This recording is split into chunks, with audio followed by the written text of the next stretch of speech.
Picture Bombay in 1944. The city is still under British rule. The docks at Ballard Pier are thundering with activity. Cargo ships from the Gulf, stevedores hauling crates, dock masters barking orders in 3 languages. Among the labourers is an 18-year-old Tamil boy named Mastan Haidar Mirza. He has come to this city with almost nothing. His father, a cycle repairman from Crawford Market, can barely feed the family. The boy takes whatever work he can find. He carries cargo. He loads and unloads ships. He watches. What Mastan Mirza sees on those docks, what he notices that everyone else around him misses, will change the face of organized crime in India forever. He will become Haji Mastan, Mumbai's first Don, the man who built the underworld from scratch, financed Bollywood, divided the city between criminal gangs, and mentored the man who would eventually shake the nation to its foundations. And he will do all of this without ever firing a single bullet, without ever being convicted of a serious crime, without ever spending more than a few years in jail. This is the story of the man who came before Dawood, before Chota Rajan, before everything. To understand Haji Mastan, you need to understand Bombay's docks in the late 1940s. India had just gained independence. The new government, trying to protect domestic industries, imposed enormous import duties on luxury goods: gold, silver, electronics, foreign fabric. Duties so high that ordinary trade became almost impossible. And when legal trade becomes impossible, illegal trade fills the gap. The Arabian Sea became a pipeline. Smugglers in the Gulf loaded dhows, traditional wooden boats, with gold bars, silver ingots, foreign watches, electronic goods. The boats sailed to the Gujarat coast or directly to Bombay harbour. And at the docks, someone had to be there to receive the cargo, distribute it, and make sure nobody asked questions. That someone needed to know which customs official could be bought, which police inspector would look the other way, which route the cargo could move. Mastan Mirza spent years learning all of it. Working as a porter, he built relationships. He understood the system, not just how it worked, but where it was weak. By the mid-1950s, he had made his first contacts with Arab smugglers operating out of the Gulf. And by the early 1960s, Mastan Mirza had made the Hajj pilgrimage and become someone else entirely. He had become Haji Mastan. And he was about to build an empire. At his peak, Haji Mastan ran the most sophisticated smuggling operation India had ever seen. Gold, silver, electronics, foreign fabric, watches, all the things that India's import restrictions made scarce, and therefore enormously profitable. He formed a partnership with Sukur Narayan Bakia, a smuggler from Daman who controlled the sea route from the Gulf. Together, they divided the territory. Bakia controlled Daman. Mastan controlled the Bombay port. His network stretched along the entire Gujarat coastline. Dhows would make landfall in remote coves, their cargo transferred to trucks that arrived at the Mumbai docks through routes that the right officials had agreed to leave unwatched. But here is what made Mastan different from every other smuggler of his era. He was not violent. In a world where most criminal operations were built on fear and brutality, Haji Mastan operated almost entirely through relationships. He paid well. He kept his word. He resolved disputes without bloodshed. When rival gangs in Mumbai began fighting over territory, it was Haji Mastan who called them together at his bungalow on Pedder Road and negotiated a division of the city. Different gangs controlling different areas, with agreed boundaries that prevented open warfare. A criminal diplomat, a negotiator, a man who understood that stability was more profitable than chaos. He became so powerful that when he walked into the Maharashtra State Secretariat, the entire building would reportedly come to a standstill to watch him pass. Politicians sought his company. Police commissioners dined with him. He wore spotless white clothes and white shoes. He drove a white Mercedes. He was a style icon in a city that worshipped style. By the late 1960s, Haji Mastan had more money than he knew what to do with. Black money. unaccounted wealth that could not be deposited in banks or declared on tax forms. He needed somewhere to put it. Bollywood had the same problem from the other direction.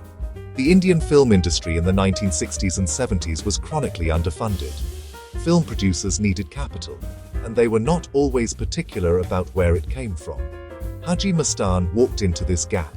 He became a film financier. Black money in, legitimate box office revenue out. The perfect arrangement. But Mastan was not just parking money in Bollywood. He genuinely loved films. He loved the glamour. He loved the stars.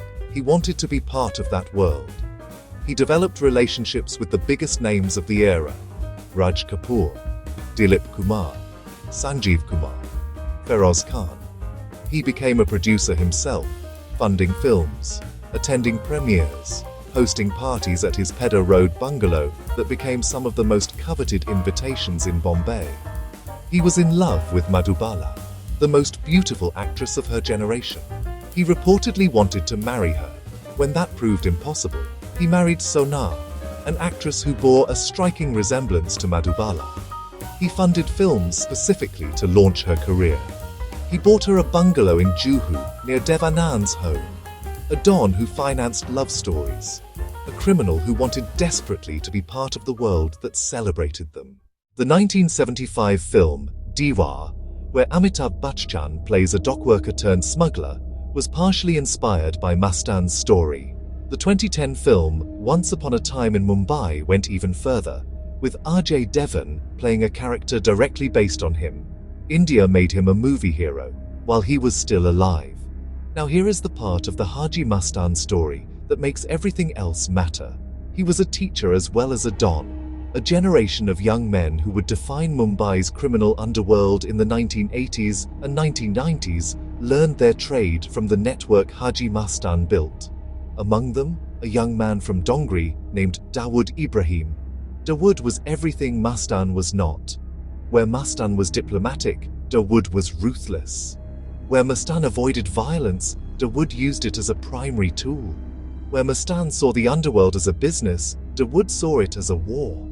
But Dawood understood the blueprint that Mastan had built.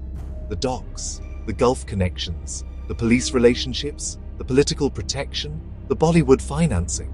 He took that blueprint and turned it into something far more dangerous. By the time Dawood's organization was implicated in the 1993 Bombay bombings, 13 coordinated explosions that killed 257 people and changed India forever, Haji Mastan was already an old man. He had retired from active crime. He had entered politics. He had become improbably a kind of elder statesman. He was horrified by the bombings. He publicly condemned them. But the infrastructure that made them possible had roots that went back to the world Haji Mastan had built 40 years earlier. He did not pull the trigger, but he had built the gun range. On June 25, 1994, Haji Mastan died of cardiac arrest at Breach Candy Hospital, Mumbai. He was 68 years old.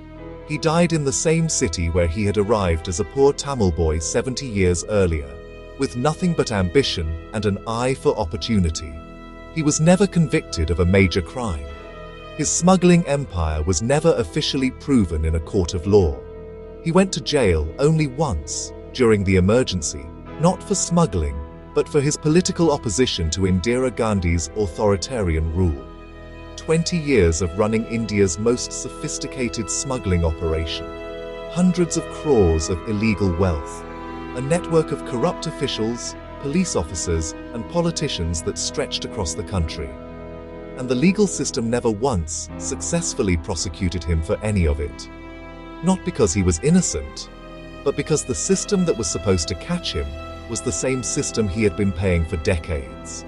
Haji Mastan's story is not just a crime story. It is a story about what happens when a system has enough gaps that one determined, intelligent person can build an empire inside them. He was called Bombay's Robin Hood by some. He gave money to the poor. He mediated gang wars. He promoted peace. But he also ran an operation that corrupted generations of officials, created the infrastructure that Dawood Ibrahim inherited, and helped build the conditions for some of the darkest chapters in Mumbai's history. The city loved him. The system protected him. and history has been trying to figure out what to make of him ever since. Next time on The Buried Record, the man who was Dawood Ibrahim's right hand, who survived 17 assassination attempts, who gave press interviews to journalists while Interpol hunted him across 5 countries, and who lived freely in Bali for years while India's most wanted list had his name at the top. Chota Raja, and the Mumbai Underworld civil war nobody wanted to talk about. Subscribe, because that one is even more extraordinary than this.